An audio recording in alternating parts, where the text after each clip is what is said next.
They couldn't even find like bear prints, paw prints, anything like that. I was suspect number one when he was missing. If he had been hiking in the daytime, this is what he would have been seeing. So that would have been fairly close to where they located him.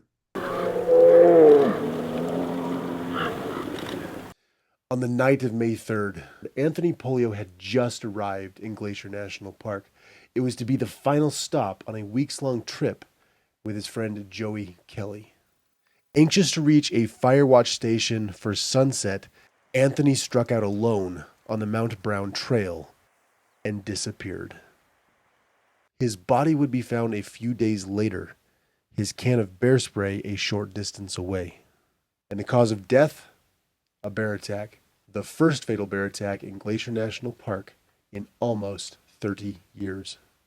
When is the last It time that you spoke to Anthony? was that Sunday morning. We both camped at the same spot along the Big Hole River, just south of like Anaconda and Butte. I've often told my viewers that the best way to prevent tragedy is to learn from tragedy.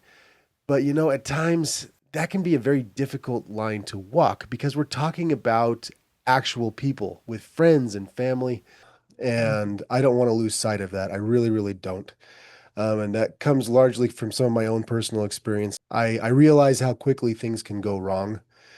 And even really, really experienced people can find themselves in a very, very difficult and tough situation. So, anyways, I want to thank you for reaching out to me and for your willingness to discuss Anthony's story and what happened on your trip.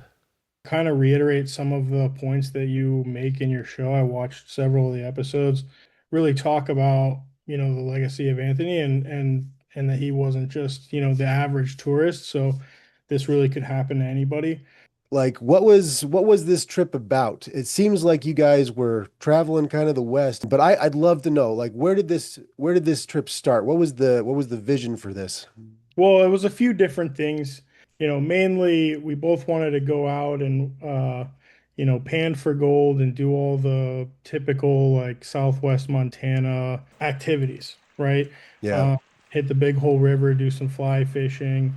We each had a lot of things that we wanted to do. One of the places we stopped was Moab, Utah, and we spent about 5 days there, just rock crawling and riding trails. He had his mountain bike, so he took a lot of like mountain bike trails while we were out there, and just stayed in state parks and national parks the whole way. We had an America the Beautiful pass, and most of the time we got into a park somewhere and stayed. And growing up in Florida, like neither of us really had any concerns until we got to Montana. The whole way through, we were very conscious of like what's around us, like what exists in that area.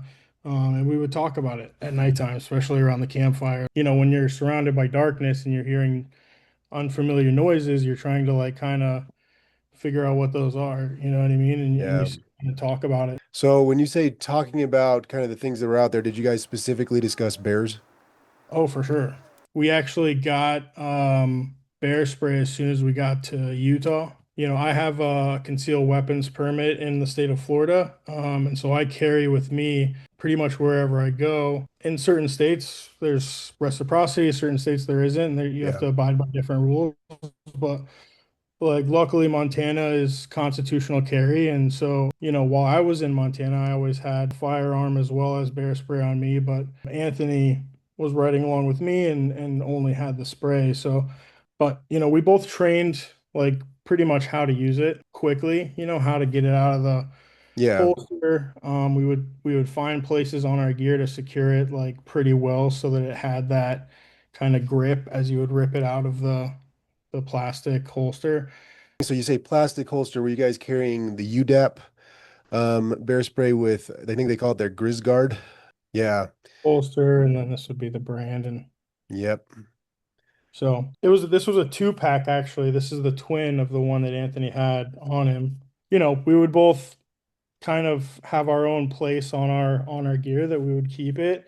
90% of our trip I was with him. I was hiking with a firearm as well as we both had spray. So I think one of the follies, of Anthony's solo hike might have been that kind of ignorant bliss of always having that second person and then Yeah. just feeling that confidence of all of the hikes we took along the way, and being able to do this one on his own. Did you guys do much hiking in Glacier? So I hadn't been there yet. So Anthony got there before I did. I was Gotcha. spending a little bit more time down in Southwest Montana, Wisdom area. He went up to Glacier by himself in a rental car. Was planning on staying in the car because he only had a three-season tent. The day he got there, that Sunday night was the day he took that hike and went missing. So Did you guys ever discuss his plans at all, or was that just something that you think is the decision he made when he got there? yeah, we discussed how he would be camping when he was there, when he was going to leave and head back to Missoula. He had a flight out Tuesday afternoon, Hmm. and we discussed, stops that he would make along his route from Wisdom up to Glacier that Sunday. Nothing of any consequence that would have given us a clue as to like what trail he was going to take as soon as he got there. Or he hadn't reserved a campsite yet, so that was one of the things that was kind of up in the air as where he would end up once he got there. When is the last It time that you spoke to Anthony? was that Sunday morning. We both camped at the same spot along the Big Hole River, just south of like Anaconda and Butte. This is actually our campsite uh, that Sunday, the last day that we were camped there at the Big Hole River, and we made breakfast that morning. Uh, we both packed up because I was headed a little south on the river and he was headed north, obviously. Didn't really even give it a second thought because, I Yeah. figured he'd be on a plane in 2 days. So, we said goodbye, gave each other a hug, and um, other than a text I sent him late Sunday afternoon just to see if he'd gotten there to set up, and I didn't get a response yet. So that was it. The whole trip, I would say, from Florida to Montana, he was glued to that phone. He was, seeing this new girl and was like really crazy about her, and they would talk on the phone nonstop, even around the campfire, to the point where I would sometimes tell him like, "Hey man, we're camping." Like, Yeah. get off the phone. He can be very like driven when he wants to do a certain thing, Yeah. right? Especially like hike up a mountain at like 8 p.m. when he probably shouldn't. He's gonna do that thing. Like he's always been that person to like achieve something that just seemed kind of out of reach, but he had, that ambition to do it. Uh, I'm really sympathetic to that. I see a lot of myself in at least, kind of the snapshots of his personality that I've kind of seen so far. It's one of those things. My first bear encounter came when I was 14 years old and I was just cycling by myself in the Yellowstone area. It was a black bear and it was super chill, right? Like never like even occurred to me that that bear was a threat to me. And because of that, I didn't really get serious about bear safety until my wife and I stumbled upon a bear that was really pissed. We were just fortunate. That bear, even though it was angry, it didn't touch us, didn't do anything. I hear stories like Anthony's story, and I just think to myself how fortunate I am to have the opportunity to learn. mhm, And it's part of the reason why I'm so driven to take these kind of stories and see if we can prevent them from happening again in any way, shape, or form. I mean, obviously, anybody who spends time in the outdoors, or even people who are driving on the road or, do any number of things we do every day, flying on planes. I mean, there's always some chance that something's going to go wrong, mhm. but it doesn't happen frequently enough that most of us, I don't think, really think about it very much. You guys obviously were thinking about it. You bought the bear spray, you were trying to be prepared. Had either of you spent much time in Montana or grizzly country before, or was this a new experience for the two of you? I mean, this is completely new for the both of us. I travel a lot from work, so I've been Gotcha. to Washington, Oregon, California, but always big city, out of the way from what those states actually are when it comes to their national parks and the animals there. But this was our first go at, you know, taking on Montana, fishing, sightseeing, doing all the things. We had been on the road at that point for almost 2.5 weeks Wow. with like zero, dangerous encounters of any kind. When we first got to Utah and Montana, we could start to hear coyotes off in the distance Yeah. at the campsites, but nothing ever actually crossing our paths or being visual. So, like I said, I think, a lot of what Anthony had mindset wise was just this kind of ignorant bliss that just drove him to really want to do this at the hour that he did. We always talked about it being a possibility, and we watched videos actually on our way up of, people encountering animals, what to do, how to stand still and things like that. For me, I had a lot of questions for the Rangers that were partially answered. I mean, they did the best of their ability. They Yeah. weren't there when it happened, so they can't see. But as someone close to the victim, it always feels like there's a little bit of holding back on their side. From the beginning, we never really got a straight answer. I mean, even with the bears that I've encountered over the years, no two encounters are ever exactly alike. And Yeah. so what that tells me is that there are just so many things that unless there's somebody there to witness it, oh man, it is so hard to answer some of these questions definitively. But I am very much curious, what did the park rangers say kind of about what they found? Well, like any investigation, right? The story evolves as more Yeah. evidence is acquired and they do their due diligence. It was kind of an up and down for us. I'm also, 1 degree away from the family who's getting the direct information from the Rangers. They would call me occasionally, especially in the beginning. They actually, I was suspect number one when he was missing, actually, which, Mm, didn't really feel the best. Once they found him, every day it just felt like, the story was changing and evolving, but it was like, roller coaster of emotions, right? Like at first yeah. it was not an animal attack and they had just found him.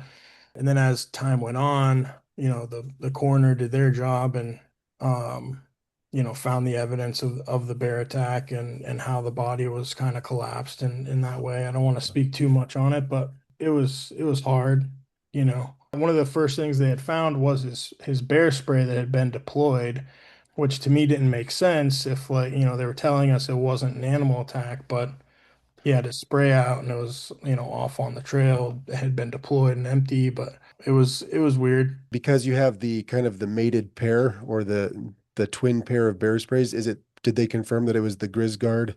Yeah. They did? Okay. So they said they found it on the trail, correct? 'Cause some reporting, at least I think Anthony's father said, at least in one interview that I saw, that Anthony had the bear spray in his hand. Do you have any additional clarity on that?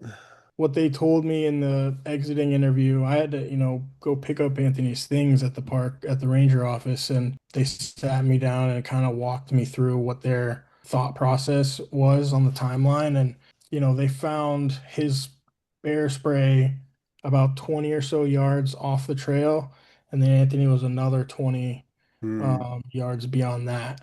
So, they're thinking either on his way up or on his way down, he encountered the bear, and either it dragged him that far away from the trail, or he was slowly trying to back up while maintaining and using the bear spray.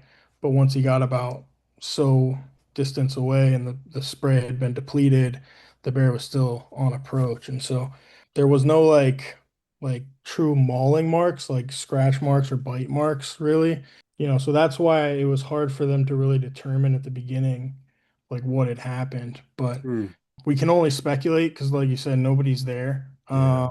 There's no witnesses, and all we have are what's left. So I feel like in my heart that he did everything that he could in the situation he was in to try and get away or defuse the situation. But the list of circumstance was just too stacked against him in that moment, right? Being Yeah. probably pitch dark at nighttime, and by himself with nobody around. It's just one of those things that you have to be kind of on ultra awareness about. Yeah, it's one of those things, and it really, and this is something that I tell people all the time, it really just comes down to randomness in so many cases, right? Like you have bears that are moving through the landscape, you have people that are moving through the landscape, and for the most part, they don't really collide, and bears generally stay away. And people do sometimes see bears, but often aren't attacked. But sometimes the situation, for whatever reason, the variables like just align, and we have one of these really tragic events. You can do the preparation, but I'm here to tell you that when you're facing down a bear, it's very, very difficult to recall all of your preparations. Lots of stuff can happen in that time. So I'm curious. So you guys said that you were watching videos and trying to prepare, practicing deploying, which is excellent. That's something I tell people to do all the time. No tool is going to be useful unless you have practiced with it. What kind of information, like guidance, did you guys get? So we talked about bear spray, deploying it. What additional guidance had you guys found? I mean, basically, when you look up, grizzly bear encounter video, you only get one like stream of thought, which is to like stay still, make loud noises. You should be making noises your whole way up and down a trail, especially if you're by yourself. Start to, deploy if the bear approaches and kind of hold your ground. You can slowly back up and get maybe a tree or two in between you or the bear. In my mind, probably what Tony was trying to do.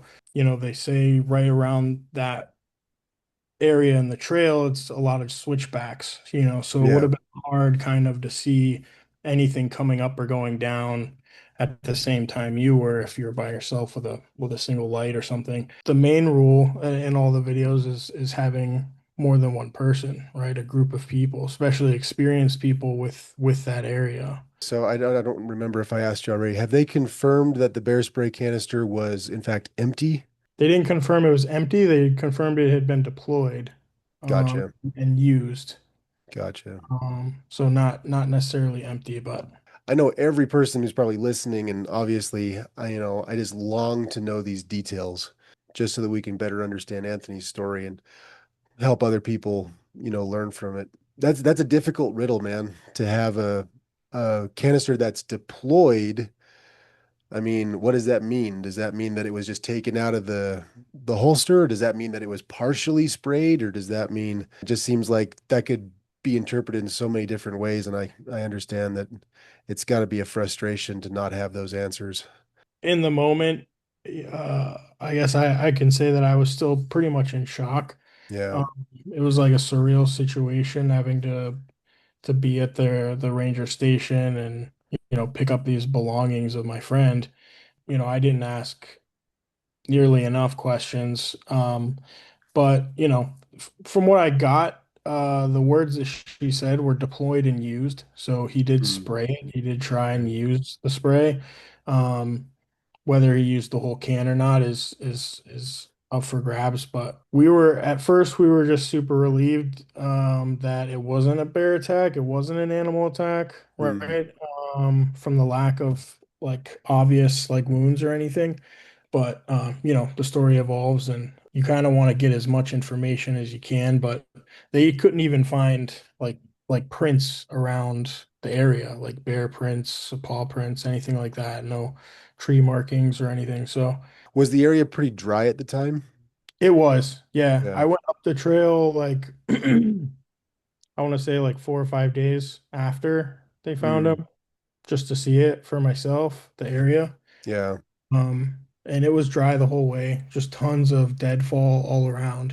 So Gotcha. even in the daytime, you would be looking around and you really can't see too much of what's on the ground, right? Because Yeah. the deadfall could be 5, 6 feet up with a bunch of trees stacked, Yeah. um, and it goes for half a mile. Gotcha. So this was in like a burn scar, it sounds like an Mhm. old burn scar. Yeah. Gotcha. Was there a significant amount of undergrowth? Yeah, like, it was mixed in, so you could tell like there were areas where like the fire had gone through and Yeah. like it was like nothing and a little bit of undergrowth, but then there were areas that were completely unaffected by the fire. So and that was like mixed matched. So Gotcha. you had all this deadfall on the ground, but then also really tall um like tree cover as well. I can just imagine being on that trail at nighttime and not being able to see 10, Yeah. 15 feet in front of you. Earlier this month, I spotted a grizzly bear in an old burn scar exactly like this.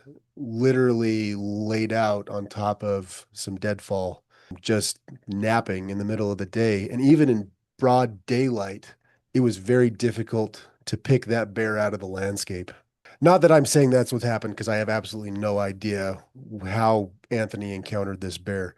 But having moved through areas like that, I can understand how even in daylight, it can be very difficult to know if there's a bear, you know, even 20 feet from you in some cases. It's a really difficult set of circumstances. No, it's just one of those things. Can I ask you about do you know if it were just, was it just some rangers that located him, or was there a larger search underway? Because I know he had been reported missing for a time. By the time they found him, um, the search had slowly been ramping up. Hmm. Um, so I believe it was, the first day, that Monday, they sent like just a group out on that trail. I think two to four people. But then as the days progressed, it slowly turned into, everyone that the ranger department had, as well as any volunteer in the area they could get. I believe it was like day four, three or four, that they started to involve like the drones and the thermal drones Hmm. to start to scan for them. But by then, the thermal wasn't going to pick it up. I believe it was just a group of rangers that were out on the trail searching, like a search party. They had first just started going up and down those trails and then slowly expanding it from the trail. And I believe that's where they found like the canister and things like that and led them Gotcha. further out. Remind me, it sounded like the canister was off trail on one side of the trail and Anthony was found off trail on the other side of the trail. Is that correct based on your understanding? No, from my understanding, they're on the same side. The canister was like 20 yards off the trail, and then Anthony was another 20 yards in the same Okay. direction. That's how I understood the picture Okay. from here. I mean, I can't imagine, you know, kind of the process that you must have had, that you must be going through right now. And first and foremost, I want you to know that you have my sympathies. I've been on, at least a disastrous, backpacking trip and had people go missing and didn't know what came of them. I've not had the exact same experience, but I'm very sympathetic. Let me ask you this. One of my big fears is that when these things happen, the victims, they just kind of become a name that's thrown around on the internet. And I'm kind of hoping that if you're comfortable, I mean, help us understand who Anthony was. Anthony and I met almost 15 years ago in college. He was actually the first friend that I made in school. We instantly hit it off. We were in the same social clubs on campus, and we'd be at the same parties, and we hit it off, and we started hunting and fishing every year from then on. I'm seventh generation South Florida, and Anthony, I believe, was like fifth or sixth. So we were both from, the Florida culture. We bonded over that. So he did a lot of like python hunting and wild boar hunting down here.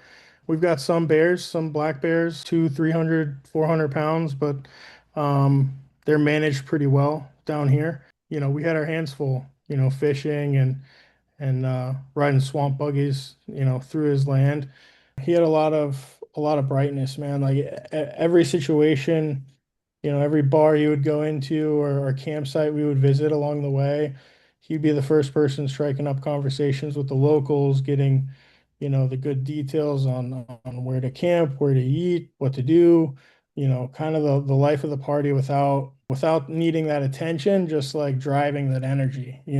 Yeah, He kind of drove everybody that he knew to do the things that not only they wanted to do, but that were going to bring a lot of joy and stuff to the group. So left a lot of people behind, and he's going to be missed for a long time. I know his dad's setting up a foundation to start doing some events, starting a charity, and um, he was a bright light. So yeah, it's hard to describe him without getting emotional about it, but he had a lot of life left in him. So yeah, blew me out of the water on every hike we went on, and yeah, always had energy at the end of it too to go do something else. An overall really good guy, and anybody that he met in life would tell you the same. So it's a shame. I really appreciate that. I think that especially in the kind of the what we call the information age, which I often think is a bit of a misnomer. I just think that the individual often gets lost within the tragedy, and I just want to make sure that people get a chance to see a bit of themselves in Anthony. I mean, especially for the outdoor crew, individuals who like getting outdoors, who like hiking, who like exploring the wilderness. I mean, I think that a lot of us, I see a lot of myself in how you're describing Anthony, driven and trying to grab life by the horns and have that next adventure and climb that next mountain and stuff like that. So I really appreciate you kind of helping us get a feel for who Anthony was as a person. What is it that you want people to learn from your and Anthony's experience? Take the time to, you know, plan adequately, you know. Um, one of the things that had changed on our trip last minute was the fact that Anthony would get his own car and go up there on his own. Hmm. Um, we had been planning on going at the same time, just at a later date, right? But his plans in Florida had changed, which changed his on the road plans, which then led him to be in a position of being alone in that last place that he wanted to visit on his trip. I would say, make sure you have a good plan if you're going to be in these areas and you stick to that plan. If the plans change, and it's either you go to this park or this trail by yourself, or you go visit some cool thing in Whitefish, like just plan accordingly, right? I think that that's the biggest thing that tripped up Anthony is he wasn't planning on being out there alone, and it just happened that way. Pair that with wrong place, wrong time, and it's a not a good situation. So Yeah. um, that's my biggest thing is set some time aside to properly plan a trip to a place like this. Stick to that plan, and if the plans change, reevaluate if certain things are still within your ability or not. No, that's excellent advice. And, looking at least the photo that you shared of the trail that Anthony was on that day, you know, just me looking at that trail, I've hiked quite a bit in grizzly country, but on that kind of a trail with a lot of deadfall, a lot of cover around late in the evening, even though I practice with my deterrence, I would be really hesitant to be out there by myself at that time. And I don't bring that up to in any way shame Anthony, because I get it. I mean, especially if this is a big trip, sounds like you guys are just having a blast, and Anthony wanted to connect with some of that amazing wilderness up there, and I totally get that. But I doubt my ability to fend off a bear under those circumstances, so I would generally advise people to not go hiking solo late in the evening, or sometimes things happen. I get that. But that's should be part of your calculus going in, that if you're not prepared to come out under those circumstances, definitely look for a better time to go and try and take somebody with you. I'm sorry that there aren't more answers for you and Anthony's family. I mean, I do really appreciate you taking the time to share the details that you do have with me, so that we can, hopefully make sure that if there are lessons from Anthony's experience, we can make sure that people have those lessons. And in that sense, hopefully Anthony can help others stay safe as well. Grizzly bears are a controversial animal. A lot of people are very scared of them, and it's largely because we hear stories about tragedies and conflicts and attacks. What are your views on these animals? I mean, I definitely have a difference in perspective post trip than I did before my trip. Yeah, Um, if you'd asked me this question before I took this trip, I'd probably be in the same mindset as all the people in Yellowstone lined up on the side of the road trying to take pictures of them. I took that route through Yellowstone back to Florida on my way home, and I stayed in the car the whole time. You hmm, know, I'm not messing with these things if I don't have to, you yeah, know. It's not going to stop me from going out on the trails. I plan on going back to Montana this summer, to float some rivers and go to the Flathead. yeah, Um, it's not going to prevent me from enjoying that nature, but um, I'm definitely more aware, and more educated now on exactly what it's going to take to keep yourself safe in a situation. There's a big difference in just the respect, I guess, you have for like the power that those animals have and the situation they can put you in.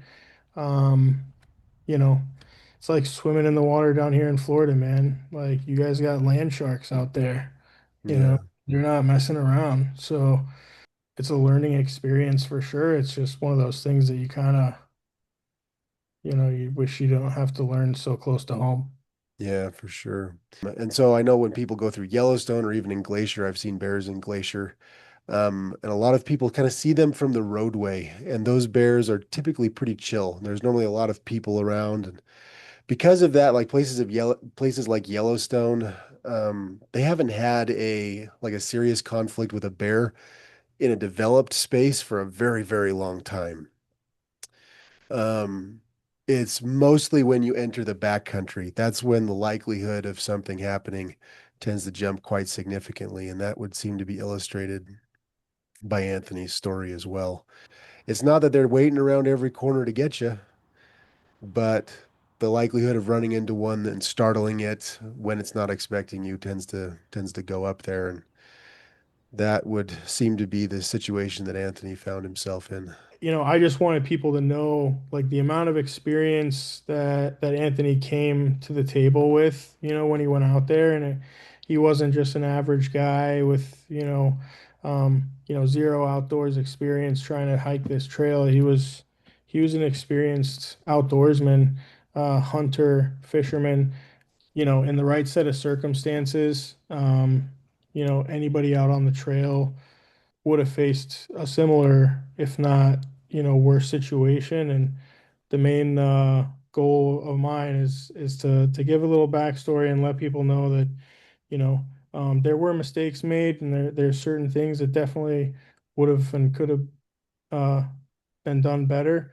At the end of the day, um, these things are like 400, 500 pounds. There's not much you can do when you're 10 feet away from one on a trail. You just have to approach the situation with respect and make the right steps before the interaction. I don't know where it starts, and I don't know kind of what dark recess of the human heart gives birth to some of the comments that people feel like they need to leave afterwards. But I've learned that tragedy can strike anyone, right? Anybody who thinks that they're somehow immune to heartbreak, to injury, they're just fooling themselves. If they go after somebody who finds themselves in this kind of a situation, I think they're kind of betraying a very fragile and damaged self. I really appreciate you being willing to kind of step in and help us all understand who Anthony was and try and help us extrapolate some valid and valuable lessons from his story. Yeah, I appreciate you, Mike. Thank you for taking that time to highlight him and just your show in general. You provide a wealth of knowledge to a lot of people and people that wouldn't have been educated otherwise. So appreciate it. Thanks, Yeah. man. You take care of yourself. Yep, you too. Take care, Mike. Now, there are more than a few things that are puzzling, if not outright frustrating, about Anthony's story. For one, I was really surprised that it wasn't immediately clear that Anthony had died in a bear attack. Because normally, in the case of a bear attack, there's absolutely no question, which makes me wonder if the contact with the bear, at least in Anthony's case, was very brief. Unfortunately, we're unlikely to ever know, which is also a frustration, especially as people seek to exploit Anthony's story by filling the holes with whatever narrative they prefer. What we can say is that mistakes were made. Even with bear spray and practice deploying it alone and in the dark, Anthony faced an unusually difficult set of defensive circumstances. Now, I have been accused by some of fear mongering, and I promise that is not my intent. Remember, this is the first fatal bear attack in Glacier National Park in almost 30 years. This is the exception, not the rule. But real life tragedies are also precious learning opportunities, and Anthony's story is no different.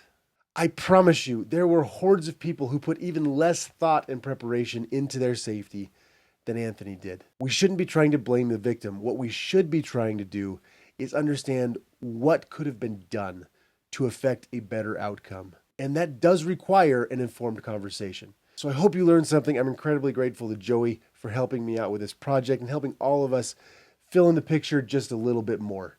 And if you have any questions about bear safety or you're planning a trip into bear country, then make sure to watch my Cut the Crap guide to bear safety. It has all the information you need to make intelligent decisions about your safety when traveling in bear country. Until next time, a huge thanks to my Wild Spaces team members. I'm incredibly grateful to all of you who have joined the team, who are contributing. If you haven't done so, please consider clicking join below this video or heading over to Patreon. You can also hit thanks below this video and make a one-time contribution to At Home in Wild Spaces, where the facts and fundamentals will always be the priority. So until next time, stay safe, stay informed, and I'll catch you on the next one.